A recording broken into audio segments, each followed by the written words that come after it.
Hey there, C.Note here, aka Christian Rivera, and I wanted to talk a little bit about a recent emotional grip I've been in. I think I'm still kind of in it. I'm kind of on the other side, like I'm trying to get out of it a little bit. But mostly I've talked about the grip before on this channel, and for INTPs, the grip can be sometimes sudden and unexpected, and you're not really sure why. I've noticed a tendency of mine to continue to try to do more thinkery things and trying to like push myself to keep learning, or I keep assuming I just need to learn, figure something out. I just need to go down a rabbit hole. And much of the time I'm actually just doing introverted thinking automatically. Like I'm just explaining things or researching things or thinking about things or thinking about how to explain something pretty much all the time. When I have to think about doing that, that usually means that's not what I need. Usually it means I need more connection and I need more conversation, or I need to actually test my theories and ideas against people and see what they think. And that can be a real challenge to realize that. I don't notice it in real time. I usually am going down a rabbit hole and I'm like, this is not making me feel better. I don't feel good. I can't focus. And usually it's like mental. So usually I notice that my brain's not working is when I start to feel like something's off here. And one of the reasons that happens to me, like it might not happen to you because maybe you go to an office regularly, you do actually interact with people regularly. I work from home. My wife's an ENFP. And I don't typically have extroverted feeling interactions around me. I get plenty of emotional interactions with my wife and intuitive conversation. But there isn't a lot of spaces where I can just like completely unleash my introverted thinking and get my opinions out there or my thoughts out there and have that calibrated, or just vibe, or just have just like energetically connect with somebody. That doesn't happen as often as I would like. So that is a challenge to suddenly feel the need for that almost out of nowhere, right? So it's a really tricky thing, and tricky to the point where I feel a little out of practice. That's why I feel a little stuttery looking at the camera and talking on camera, even speaking up. I'm kind of doing a lot in my head. So it's you sort of fall out of practice if you're not doing it regularly, which is why this channel has been always so important to me, because I get feedback from you in the comments and such like that. I do want to offer some coaching. I'm working on an offering, so pay attention to that. And documenting these things, right, when we're dealing with these kind of tricky emotional waves and not knowing what to do with them. So I know music helps. Music always helps me. And I started watching trash TV. That sometimes helps too. Like things where there are very obviously displayed emotions, right? Very simplistic, easy to understand emotions are something that usually fills the cup a little bit also. Because usually what's happening with the grip is asking you to pay attention to that part of yourself. Personality hacker calls it the 3-year-old, the inferior function. And it is like that. After a while, you could ignore the baby screaming for ice cream for as long as you want. And after a while, it's going to catch up to you, right? And you have to give it attention. And that's basically like the emotional side. When you get surprisingly emotional, or you have a lot of things you need to say out loud and process, and you don't even know how you feel until you start talking. Those are the moments that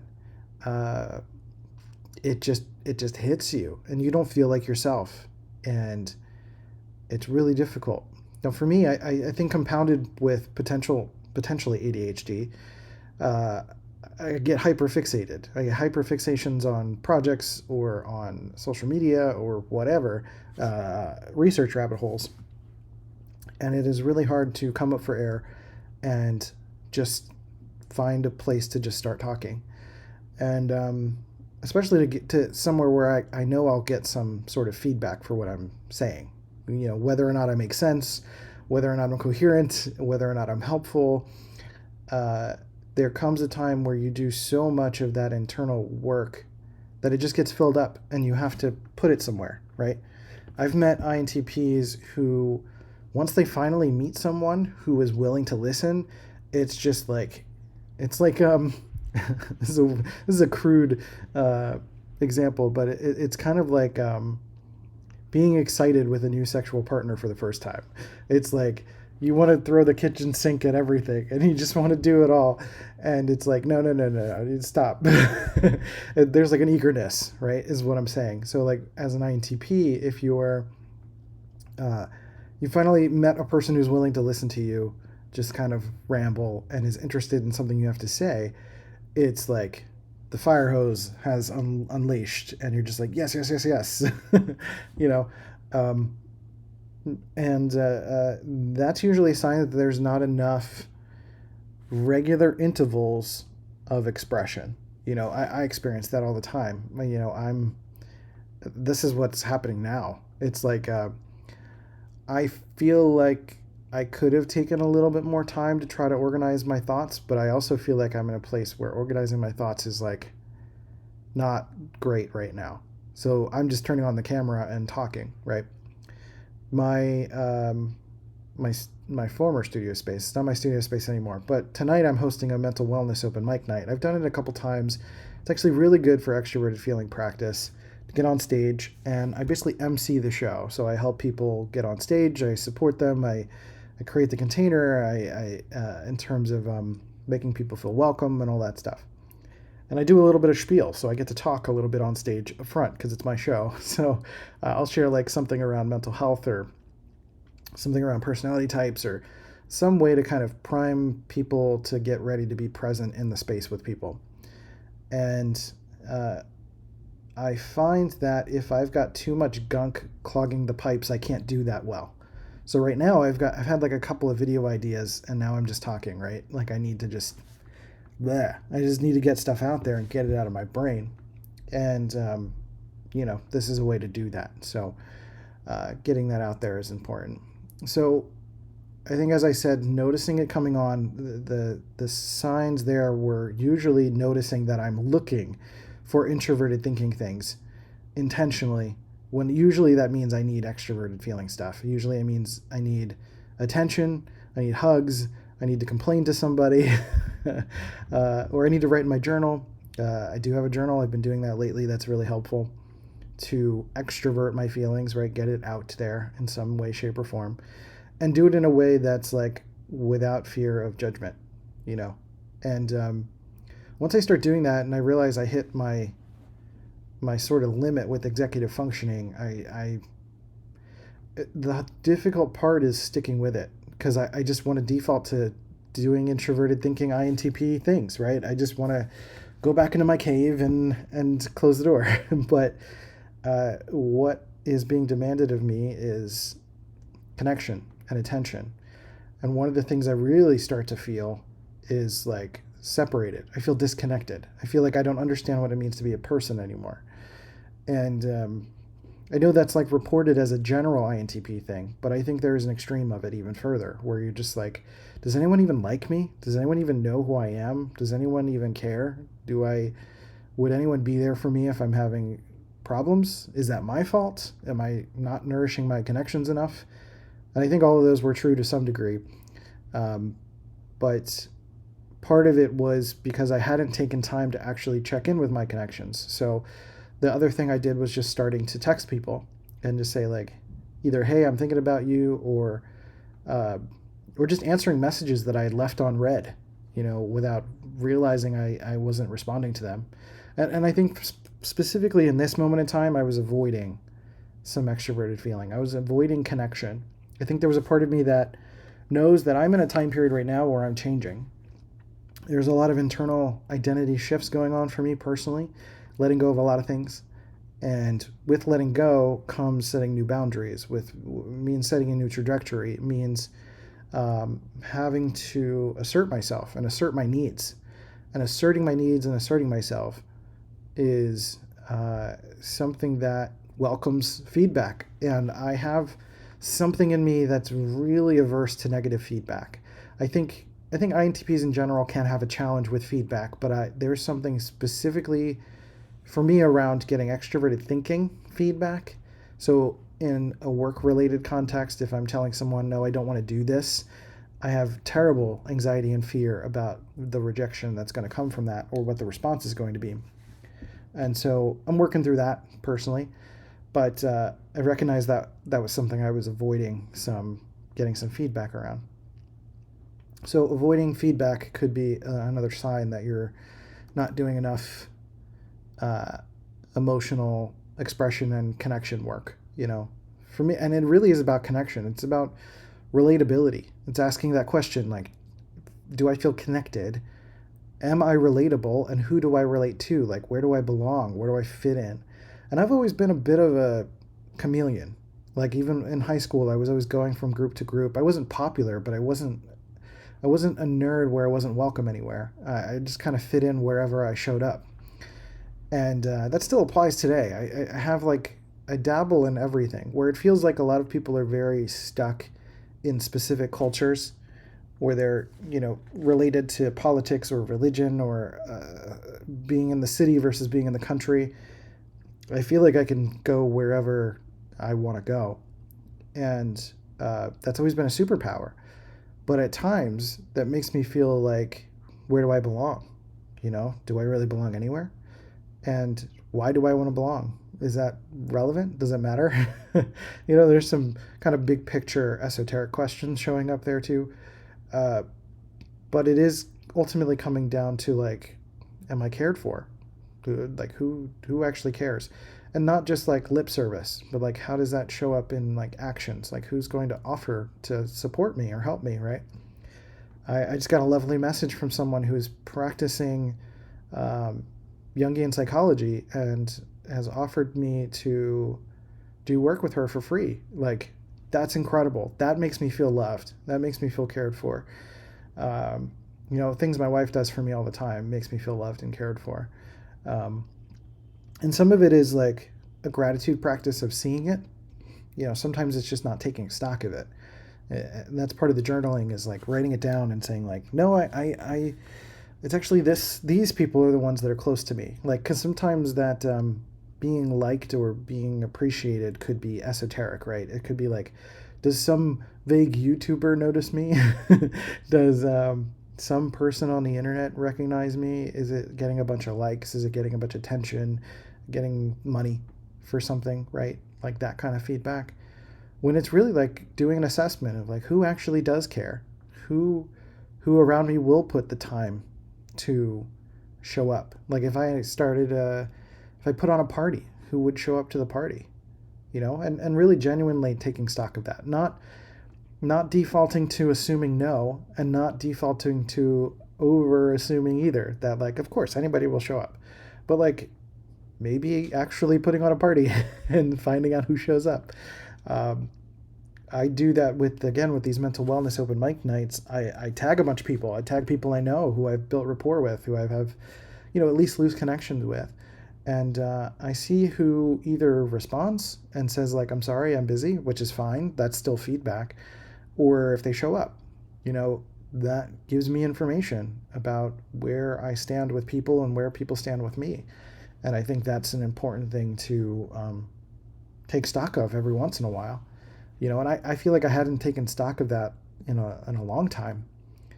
And really get to know, like, who has my best interest at heart. Sometimes that's personal, sometimes that's business, sometimes that's like really close relationships. That could be your partner, like asking questions about that, right?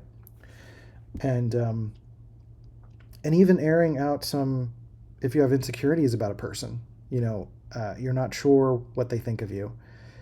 And I usually just say, I'm usually pretty transparent when I am struggling with that. I'm like, I'm having a real hard time. I feel kind of embarrassed. I'm actually like really not good at emotions, and I'm not really good at assuming what people think of me. So I just want to check in. Are we cool? I'm embarrassed to say this, that kind of thing. I think those little disclaimers are a pretty good start. And I tend to default to adding a couple of emojis at the end of most of my texts. If it's like a long string, and it's like a period at the end of the big sentence, so to speak. I'll put like a heart and the sunglasses guy and the rock hands, and that's just kind of my signature, and I'll do that. So I'm not an emoji specialist. I just have a default go-to, but it's my like default signal of friendliness, right? And I think that's the other side of it, is like how am I palatable, right? How am I understandable? Because there's one side of being an INTP where it's like you have such great depth of understanding, or I have such great depth of understanding of a topic. It's like, okay, but what's the palatable version of that? How do you make that understandable? How can someone who doesn't know this stuff as an expert, how can they connect to it? How can you translate this in layman's terms so that you can build a connection? Because we don't live in a vacuum. As much as we as INTPs might think that we're secluded and one-sided and meant to be alone, no, it's not the truth. It's just not the case. We're not built for that. No human being is built for isolation. And it just so happens that we take more time in isolation to build a theory or a framework or an idea or an innovation to present to people. And then that brings feedback. Now, the reason we're scared to get feedback, or can be scared to get feedback, is because we put a lot of energy into our thoughts or into our expressions or opinions or whatever, right? And so get like a flippant piece of feedback over something we've poured hundreds of hours into, and someone's like, it's like, that can be surprisingly frustrating. As much as it's easy to dismiss a lot of people's opinions, it can be really hard to get an opinion from someone we care about, that's really close to us, that we really want them to like it. It's like a 3-year-old presenting a drawing to their mom, and the mom's like, this is crap. The kid's like, what do you mean? I put a lot of work into this, right? And you'll even like notice yourself. I notice myself. I almost sound like a 3-year-old, or I feel like it. I feel small when I'm really emotional. I feel there's uncertainty, of course. When we get to the lower functions, we feel uncertainty, but it's unwieldy. It's just it's uncomfortable. I feel incompetent is kind of the word. I just feel like this is not my space. I'm not good at this. But I know I know something needs to come out, or I know I need a need. I need someone to predict what I'm feeling and comfort me and hug me and put a blanket on me and show me care through action, and I think that's like a big thing I processed recently, was this disparity between words and action. Like, it's one thing to just like sit with someone and be like, you're amazing, you're so brilliant, you're so lovely, and blah, blah, blah, blah, blah. But if the actions don't back that up, then they're like, what? Why? Like, it's, I think I've experienced some disparity there in growing up, and that was really frustrating. And so I'm particularly sensitive to it. And these days, when I get into a grip, especially, it's like extra clingy, and then I have extra needs. And working on communicating those, that's probably a different video for how to communicate those. But usually it comes in the form of just owning and admitting that, like, I'm in a weird place. I don't feel like myself. I'm kind of emotionally drained, and I could really use some support. But specifically naming the support as like action. Like, I need someone to make dinner for me, or I need someone to not do tasks. That's a TE thing. That's an extroverted thinking thing. But to like tuck me in, give me a hug, unprompted. Don't ask what I want. Just do it, right? That kind of thing. So, some of it is stuff I'm updating connections with my wife around, because Molly and I, she uses FI, I use FE, and we just have different ways of connecting and different ways of understanding each other. So, that's always a challenge. It's a challenge in any relationship if you have different functions going on to make those connections. And her and I actually made a course about that. It's on the Udemy page. If you follow the links below, there's Udemy courses. One's called INTP relationships, like finding and maintaining relationships for INTPs. And that features Molly, and we both work together to talk about that. So you can go check that out. I think right now, as I'm kind of getting out of it, I don't know if I'm really out of it. I think I have a lot of external expressing to do. I think I've been like recognizing where I am and knowing what I need to do, but now it's action taking time, right? So I have the thing I'm hosting tonight. I have this video I'm making. There's probably one or two more I need to get out because there's just like a lot of energy. I just need to it's like I need to vomit a lot of emotions and, finding different places for them. So hopefully in the course of me, doing this kind of word vomit, that it was actually interesting to you in some way, shape, or form. And, I'll try to, actually, I've been running the transcripts for these videos through Whisper and then running them through, it spits out show notes. So hopefully there's some succinct breakdown of what this video is about, because I feel a little all over the place, but kind of owning it. That's just like the nature of where I am right now. And so I'd love to know about you, like what comes up for you, like what are some behaviors you get into when you are dealing with an emotional grip? What does that look like for you? What does it feel like? What do you tend to do? What helps you, if you have anything that helps you? I'd be really curious about that, because I'd love to aggregate some of that stuff and make future videos, like sharing some community-created, user-generated bits of advice and support for other INTPs to take.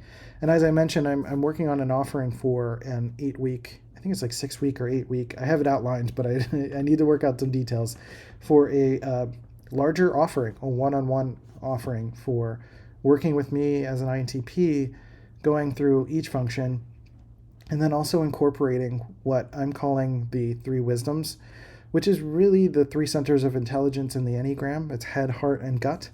But if we connect these to the cognitive functions and then also understand how we can get in alignment with those, even outside of the functions, like when we get into a good resourced space, when we're well taken care of and everything's good, we can push beyond being an INTP. Like our identity is not being an INTP, right? Our identity is a soul level, much more complicated than that, or much more simple, I guess you can put that. But really, these 3 centers are an interesting way to start to get into alignment. And I also have a course on Udemy about the 3 centers. You can check those out in the comments below. There's a couple INTP related ones. There's the 3 Wisdoms course, which is one of my best works, I think, in recent memory. But the idea of the 6-week kind of one-on-one offering is to do a confirmation typing session / 3 wisdom session to kind of identify which bias you have, and then working together through the cognitive functions to see how that tunes to each function and how you can grow in various spots, right?